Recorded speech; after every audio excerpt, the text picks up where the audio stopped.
Good evening, and welcome to the Lewis L. Guy History Series of Norfolk Historical Society. I'm Peggy McPhillips. I'm the president of Norfolk Historical Society, and we've been going strong on our webinars ever since we figured out how to have our programs in spite of COVID. Tonight being no exception.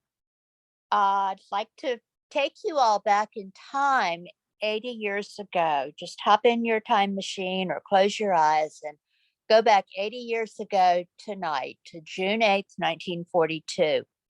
If you were in Norfolk at the time and picked up a copy of Virginian Pilot, you'd probably still be reading about the Allied victory at Midway, the Battle of Midway in the Pacific. It was a huge battle. It was very, very important for the Allied cause. And even more, it was important for building American morale after the tragedy just 6 months earlier at Pearl Harbor. Tonight, we have someone who is well-versed on the subject of Midway. Her name is Lawfer Orr. She presented a program a few years ago on a bomber named Dusty Cleiss, who participated in the Battle of Midway, and some of you may have caught that program.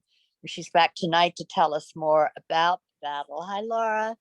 Hello. Laura is the Director of Education at the Hampton Roads Naval Museum in downtown Norfolk. Prior to that, she was the Education and Volunteer Coordinator at the Casemate Museum across the way at Fort Norfolk. She was the Director of Interpretation and Education at Stratford Hall, the home of the Lee family of Virginia. And she's worked as a seasonal interpretation ranger at Gettysburg National Military Park. She's well steeped in history of all periods and all kinds. She received her bachelor's degree in American Studies from Penn State University and her master's in history and museum studies from the University of North Carolina at Greensboro. She's the author of the book I mentioned, Never Call Me a Hero, the biography of dive bomber pilot Captain Jack Dusty Cleiss, which was published in 2017. He was a member of the USS Enterprise's Scouting Squadron 6 and the only pilot involved in the Battle of Midway to score 3 hits on Japanese carriers during those important days, June 4th through 6th, 1942. Just a little housekeeping. If you look at the bottom of your screen, you should have a chat feature or Q&A. If you have comments or questions as we go along, please feel free to send them in. I will monitor them and then we'll throw them all at Laura at the end of the program. We are recording this, so within a few days it will be on the Norfolk Historical Society's website, norfolkhistorical.org. So you can see it again, or you can share it with anybody who might have missed it. We're very excited to have Laura with us, and I am going to turn it over to Lawfer Orr. Thank you so much for being here. Absolutely. Thank you for the intro there, Peggy. As I get set up here, I hope everyone is having a wonderful evening so far. All right, we are all set. Now, this evening, we are gathered to commemorate the 80th anniversary of one of the US Navy's greatest victories, the Battle of Midway, fought on June 4th, 5th, and 6th, 1942. The battle involved 26 US ships, 360 planes, and 19 submarines. After the smoke had cleared, American forces counted up the human toll. Just over 300 sailors, Marines, and aviators killed or lost at sea. It was an important engagement, one that shaped the path of the US Navy for the remainder of the 20th century. Significantly, it solidified the importance of the aircraft carrier and its attached carrier air wing, which were at the time untested technologies. Additionally, the victory at Midway made possible the American amphibious invasions of 1942 and 1943, the so-called island hopping campaigns.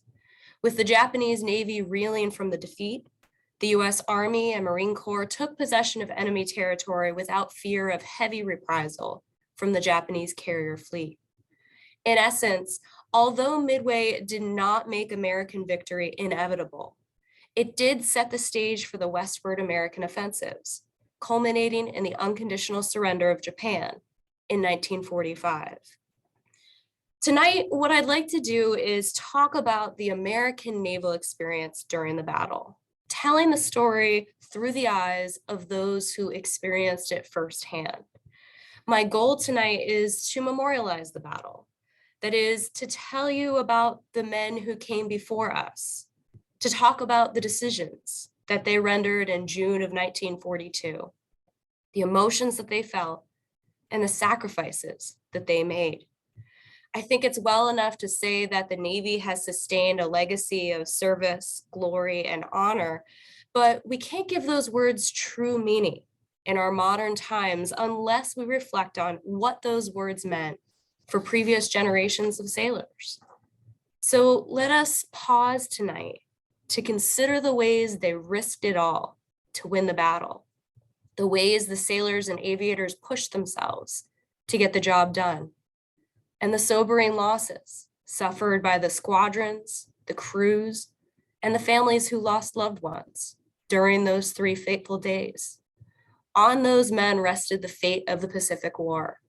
And I hope that as we commemorate the 80th anniversary of this battle, we can take the time to reflect on the lesson that they've imparted to us, that wars are often won through risk, and that risk pays a heavy price. So I'd like to start our narrative with the story of a submarine that played an important role in the battle. After the Japanese began their attack on Midway Island on the morning of June 4th, 1942, planes from the Midway garrison attempted to strike back at the Japanese carrier task force, called the Kido Butai. During this attack, the American planes scored no hits on the Japanese ships and lost 17 of their 51 planes. But as the Kido Butai dodged these fruitless attacks, a US submarine, one of 12 on patrol west of Midway, arrived on the scene. The submarine was the 12-year-old USS Nautilus, skippered by Lieutenant Commander William Brockman, then out on his first patrol. Despite being alone on the submarine picket line, he ordered his crew to go to general quarters, submerge the boat, and attack. As Brockman later reported, ships were on all sides of us, moving across the field at high speed and circling away to avoid our submarine's position. A battleship was on our port bow, firing her whole starboard broadside battery at our periscope. He made a bold decision that morning, especially given the fact that the submarine's primary weapon, the Mark 14 torpedo, had been plagued by dysfunction. Although submarine skippers had been complaining to the Bureau of Ordnance for the past 6 months since the war began, no one in high command took their protests seriously. So although he was doubtful of his chances of damaging any enemy ships, at 8:25 that morning, Brockman ordered 2 torpedoes fired, both of which missed their targets. And his assault brought countermeasures from a Japanese destroyer, the Arashi. For the next hour, Nautilus endured a depth charge attack, something that proved entirely new to the crew at this point, particularly the cases of temporary deafness that prevailed in the days following the battle. But the question remains, why did Brockman attack? Certainly, he hoped that by being an annoyance to the Japanese, he might disrupt their plans that day. And although he didn't know it at the time, that is exactly what happened. By attacking, he forced the Japanese fleet to detach a single destroyer to deal with his submarine. And that action, the detachment of one single ship, ended up changing the course of the battle. As it happened later in the day, US dive bombers found the Arashi and followed her to the Kido Butai, a tactical change that may not have happened had Brockman not put his submarine into harm's way. While the crew of Nautilus experienced their first taste of battle, planes from the 3 American carriers, Enterprise, Hornet, and Yorktown, began their attack on the Japanese task force. Hornet's torpedo squadron attacked first, striking at 9:20 that morning. The Japanese fighters savaged the slow-moving torpedo planes. They shot down all 15 planes and killed 29 of the 30 crewmen. 20 minutes later, torpedo planes from Enterprise arrived and a repeat performance occurred. 9 of the 14 planes dropped into the sea in about 10 minutes' time. Finally, torpedo planes from the last carrier, USS Yorktown, arrived, and 10 of their 12 planes were shot down, with the last 2 crashing on their way back to the fleet. In the space of just 50 minutes, these squadrons lost 37 of 41 planes, 68 of 82 crewmen, and they didn't score a single hit. The reason for this terrible tragedy stemmed from the fact that the TBD Devastators, the torpedo bombers that they flew, carried a notoriously defective weapon. Just like their brothers in the submarines, the torpedo plane pilots had been complaining that their aerial torpedoes would not detonate, and they shouldn't be flying against Japanese ships until a new weapon could be manufactured in its place. Repeatedly, their complaints were ignored. So at Midway, the admirals and air group commanders sent these men on a mission that stood little chance of success. Many of the torpedo pilots died horrible deaths. Lieutenant Commander Lance Massey of Syracuse, New York, commanded the last of the attacking squadrons, Torpedo Squadron 3, or VT3, from USS Yorktown. As his squadron approached the carrier Hiryu, a flurry of Japanese fighters pounced on his planes, shooting them down one at a time. Massey's plane was one of the last to fall from the sky. Machine gun fire ripped through his plane's fuel tanks, pouring flame into the cockpit. As the inferno engulfed his stricken aircraft, Massey unhitched his seatbelt and he crawled out onto the wing. Unfortunately, he was too low to deploy his parachute. His rear seat gunner, Chief Leo Perry, unaware of the fuel tank fire, continued firing at enemy planes behind him. Only 3 crewmen from this squadron survived the attack, and all 3 had the gut-wrenching misfortune of watching their skipper's plane crash. One of them, radioman Lloyd Childers, later remembered, "I was the rear gunner in the plane on Massey's right wing. The formation was very close. I saw the skipper's plane burst into flames. My pilot, Harry Coral, later told me that Massey stood up in the cockpit. The rear gunner in his plane was my boss, Chief Leo Perry. I could see his facial expressions clearly. First, his face showed questioning, like, what's happening? Second, his expression was fear. Then I watched as the plane hit the water, exploding in a mass of churning fire. Those were the final seconds in the lives of Lieutenant Commander Massey and Chief Perry. The only good part was that it was quick." The fact that the aviators from the torpedo squadrons charged their planes at the enemy, knowing that they stood little chance of survival, is one of the many moments from this battle that I think is worth remembering. One of the fortunate few to be spared a fiery end was radioman third class Lloyd Childers, rear seat gunner, who I just quoted. Childers, in fact, had celebrated his 21st birthday that day on June 4th, 1942. When he jumped into his gunner's seat of his plane that morning, he announced to his pilot, Harry Coral, "Mr. Coral, today is my 21st birthday. Today, I am a man." 2 hours later, his newfound manhood was about to be put to a test. During the attack on Hiryu that morning, Coral dropped his torpedo and he attempted to return to USS Yorktown. Japanese Zeros chased his plane, peppering the wings and stabilizer with machine gun fire. 2 shots struck Childers in the leg. 1 shattered his ankle bone. As Childers remembered, it hurt like hell. Gamely, he returned fire, but soon his .30 caliber machine gun turret jammed. Undaunted, Childers unholstered his .45 caliber pistol and he rested it on the turret's faceplate. He pointed it at a pursuing Zero and he fired. Then reflecting on it years later, Childers recalled, "People would ask me, 'Childers, you didn't think you were going to hit one of them with that gun, did you?' No, of course not. but you have no idea how good it made me feel.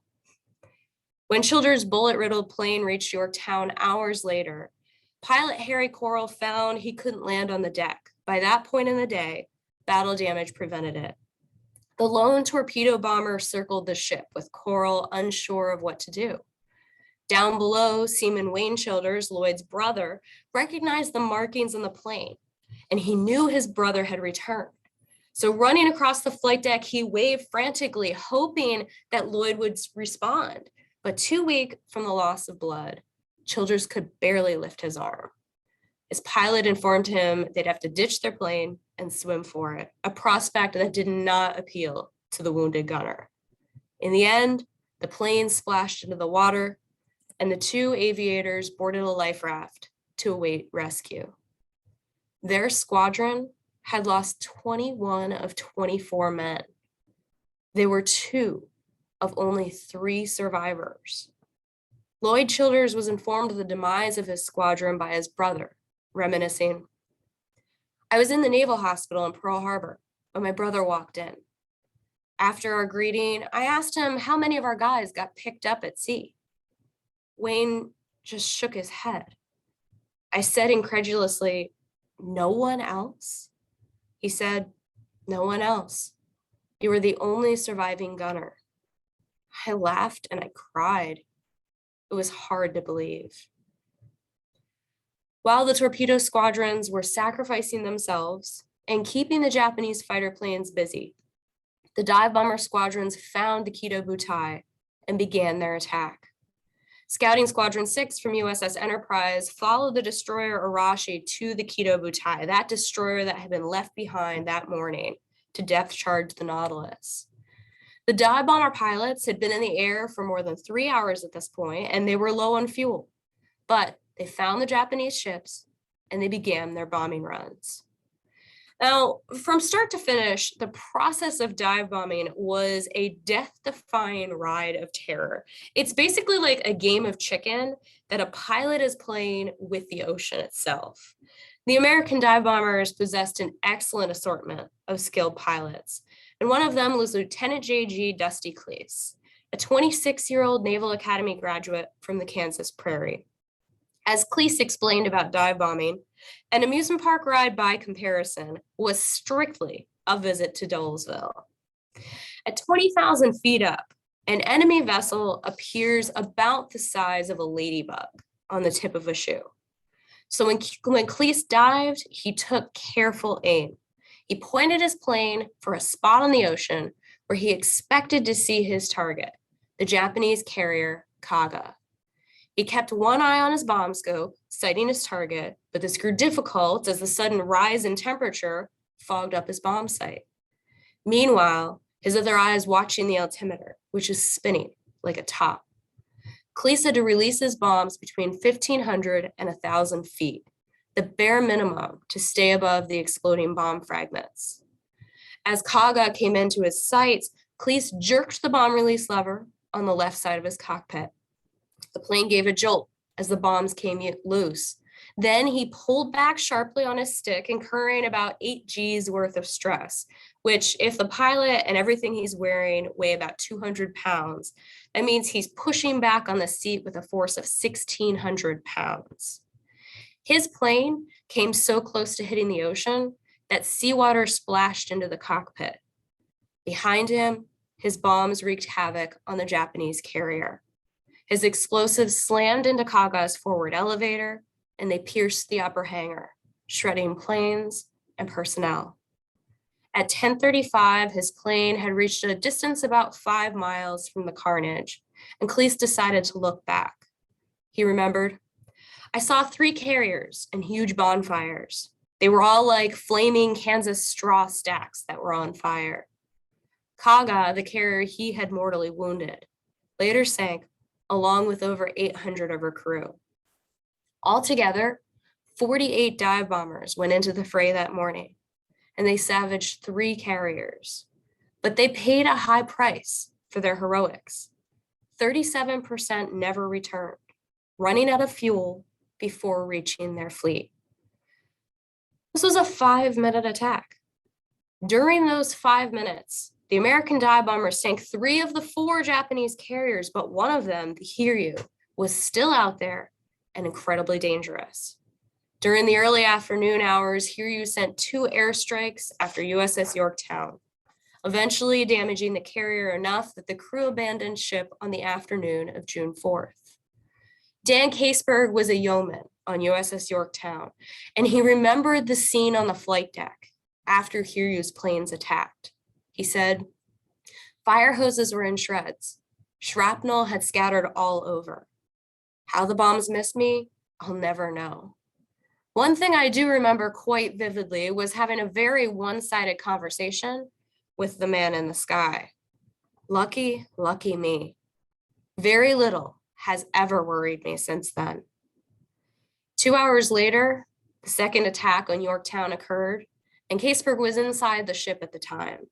He recalled, "Not having anywhere else to go, I proceeded somewhere into officer's country and found myself in the wardroom, starboard side, when the almost simultaneous explosions and instantaneous listing from starboard to port caused me to slide from one side of the room to the other. Once again, power and lights went off. The odor of exploded gunpowder, death, and destruction were stifling. I could see bodies stacked like firewood. The heavy list to port made it very difficult to walk." At 2:55 p.m., Yorktown's captain ordered abandon ship, and Caseberg and over 2,000 other sailors made the difficult transfer to an escorting destroyer. Now, this is not an easy task. Caseberg remembered climbing down the slippery ropes, dropping into the cold water. Then, once he was floating in the surf, Caseberg remembered, "I made dog paddling history at full paddle toward one of those destroyers. It seemed forever, and then there I was, only 20 or 30 yards from a safe haven." Caseberg swam to the ship and came aboard just as exhaustion was setting in. He warmed and rested himself there, simply thankful to be alive. And while the drama on Yorktown played out, the 2 air groups on the other American flat tops fashioned a plan to use the remaining hours of daylight to find and sink the Hiryu. At 3:30 p.m., 26 dive bombers took off from the deck of USS Enterprise. The pilots reached Hiryu in less than 2 hours, positioning their planes to dive out of the sun. The American dive bombers placed 4 bombs into Hiryu in quick succession, turning the 4th Japanese carrier into a smoking wreck. 3 more dive bomber crews perished, shot down by enemy fighters. All of the surviving American pilots made it back to Enterprise before dark. Lieutenant Earl Gallagher commanded the afternoon strike. Not only had he done most of the planning for it, but he made an incredible gesture of generosity that his pilots always remembered in the aftermath. During the battle, as he plummeted downward from 19,000 feet, he aimed his bomb perfectly. But suddenly, the enemy carrier made a radical turn to port. Knowing his bomb would miss if he didn't make a corresponding maneuver, Gallagher tried to throw his bomb by jerking the stick at the moment of release. When his bombs jolted loose, it sent a terrible shudder through his plane that badly wrenched his back. His bomb missed anyway, and for another hour and a half, he endured blinding agony as he flew back to his carrier. At 6:15 p.m., he and the surviving aircraft reached Enterprise. Gallagher signaled to his pilots that they should land ahead of him. His painful back injury prevented him from reaching the lever that lowered his plane's tailhook. With daylight rapidly fading, he didn't want to crash on the deck, fouling it before the pilots could reach safety. For a few agonizing minutes, it appeared that Gallagher might have to ditch his plane in that ocean. If he did, would he have the strength to crawl out before the plane sank? In the gathering darkness, could an escort destroyer recover him and his gunner in time? Somehow, Gallagher managed to ignore the pain. He reached down and he pulled the lever. Then his plane touched down on the deck, the last pilot to return. The carrier's corpsmen had to lift Gallagher out of the cockpit. His injury left him too stricken to move. Like any good leader, Gallagher put the safety of his crew ahead of his own.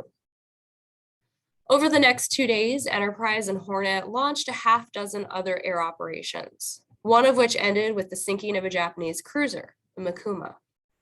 Altogether, over 3,000 Japanese sailors and aviators died during those 3 days, and thousands more were wounded. American losses amounted to 347 killed, a mix of Marines killed on Midway, aviators shot down, and sailors killed during the sinking of USS Yorktown. However, a hefty number of losses weren't immediately known, as many hoped that the aviators listed as missing at sea might be recovered in the following days. The next few days involved an intense search for the Navy's missing aviators. 33 planes had ditched during the return from the morning attack on June 4th. The worst casualties were among the victorious dive bombers, 21 of whom failed to return. One of the lucky pilots was Lieutenant Clarence Dickinson of Scouting Squadron 6. Weaving through anti-aircraft fire, Dickinson managed to fly his plane clear of the engagement, only to run out of fuel 20 miles short of his own fleet. He ditched his plane in the water, causing himself some minor facial injuries, but he and his gunner managed to jump into a life raft.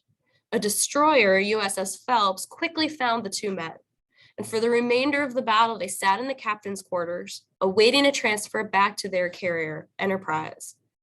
While they were on the destroyer, Dickinson boasted how he had helped sink the Kaga that morning. So as a gift, the captain gave him a little identification model of the ship he had just sunk, telling him the Navy no longer needed that one. On June 6th, as Dickinson was transferred back to his carrier, he presented a ludicrous appearance. As he later wrote, "As I went, I was like a kid returning from a party, holding high out of harm's way a toy. What I had, of course, was my trophy, that model of the Kaga." Other lost at sea stories were less fortunate. On June 4th, the TBD Devastator, flown by machinist Albert Winchell, ditched in the empty Pacific, miles away from either fleet. As their torpedo bomber sank, Winchell and his radioman gunner, Douglas Cossett, inflated their 8-foot life raft, taking with them their first aid kits, 4 cans of meat, 2 packages of malted milk, and both of their parachutes. The next days passed in sheer agony. A blazing sun burned their skins. They grew weary due to lack of food and water, and the occasional shark scared them half to death. Later on, they took to drinking rainwater. They even killed an albatross and ate it raw. Intermittently, a US plane appeared on the horizon, but always failed to spot them, at which point Winchell would shake his fist in disgust. On day 12, a Japanese submarine surfaced 30 yards from their raft, and the enemy sailors unmasked their guns. For a few tense minutes, the aviators believed that the Japanese intended to shoot them. Instead, the submarine sailed off, leaving the ocean to kill them. Then on June 21st, 17 days after the battle, a speck appeared in the sky. It was an American PBY Catalina, the flying boat, and their pilot spotted the two men.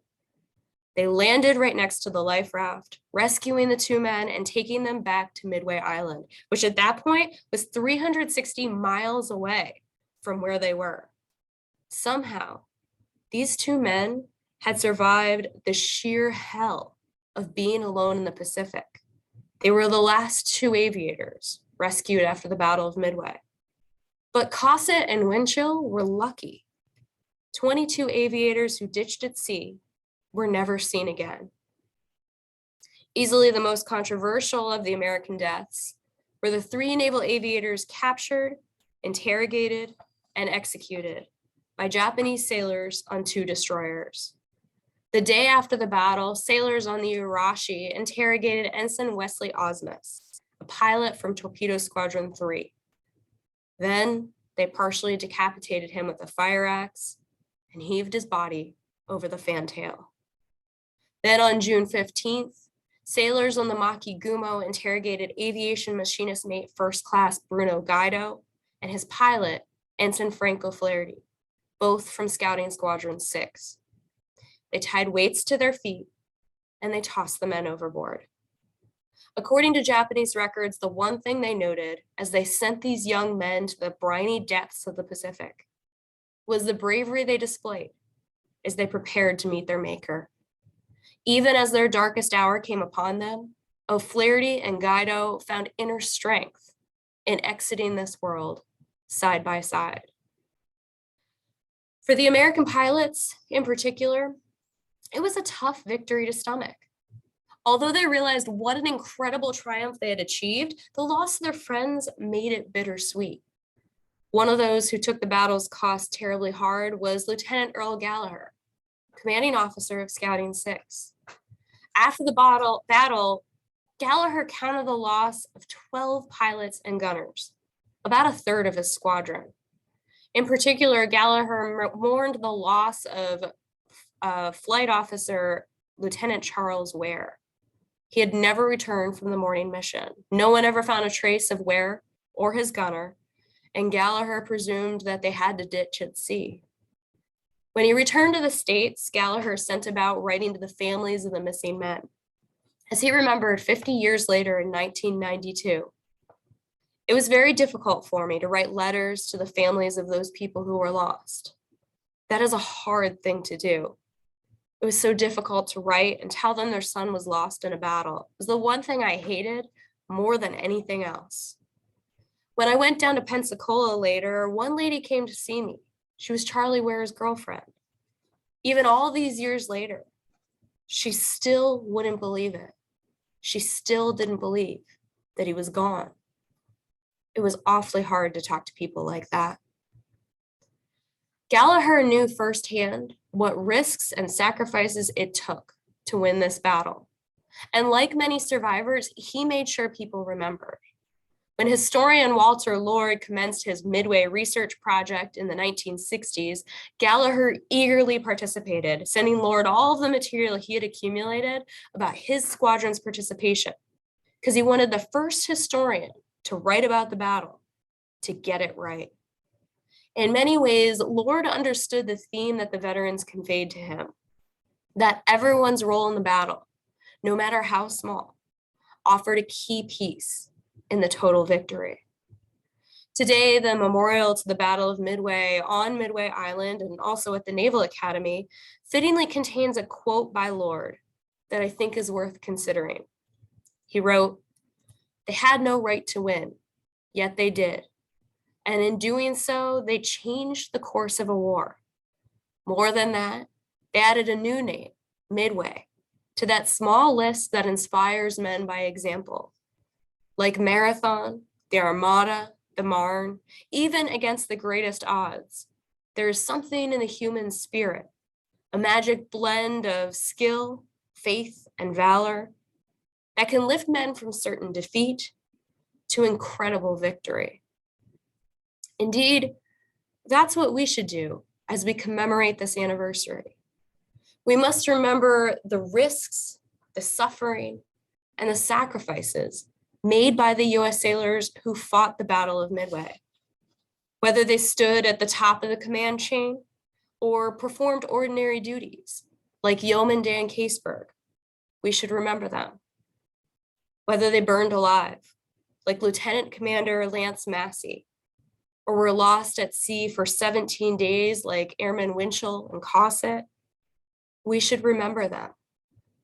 Whether they sank a ship, like Lieutenant J.G. Dusty Cleese, or they sank nothing at all, like Lieutenant Commander William Brockman, we should remember them. Whether they lived on into old age, like Earl Gallagher, or died young, like Charlie Ware, we should remember them. A couple of years ago, a surviving dive bomber pilot told me this. He said, "It would take thousands of words to describe those many brave souls who gave everything for our wonderful country. At age 96, I wonder why the good Lord has spared me. He'd given me everything in this world that anyone could wish for. Considerable physical strength and endurance, the best aviation instructors, and the best gunner. Maybe it's because I can't help but write down daily events in my diary. Also, I can tell relatives of those families who lost true heroes of their accomplishments. Will all of our present generations follow their unexcelled patriotic deeds? On this anniversary, let us strive to meet his challenge and honor those who fought and fell in that epic naval battle 80 years ago. Thank you all so much for having me.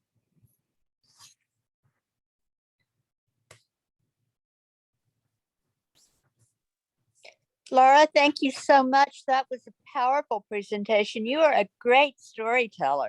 Thank you. You really are. I found myself holding my breath at times.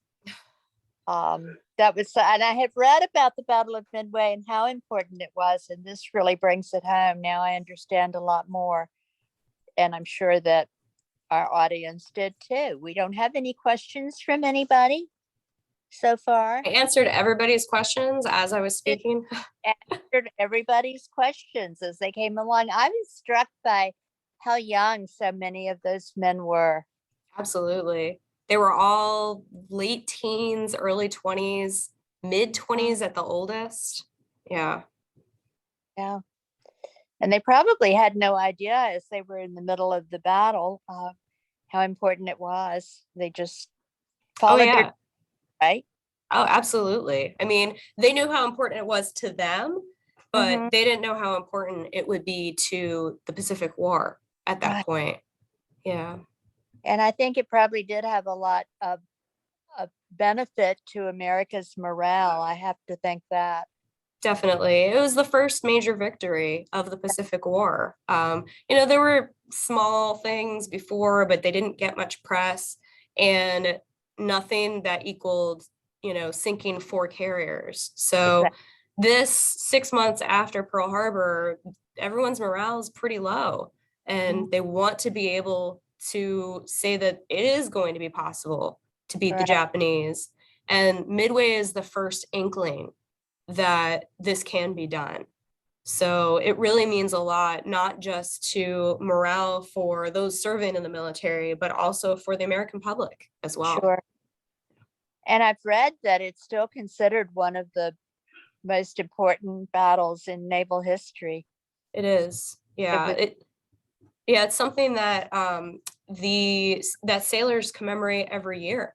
The Chief of Naval Operations every year has sailors commemorate the Battle of Midway. And, there's a lot of battles you can choose from, and that is always the battle that is chosen for that.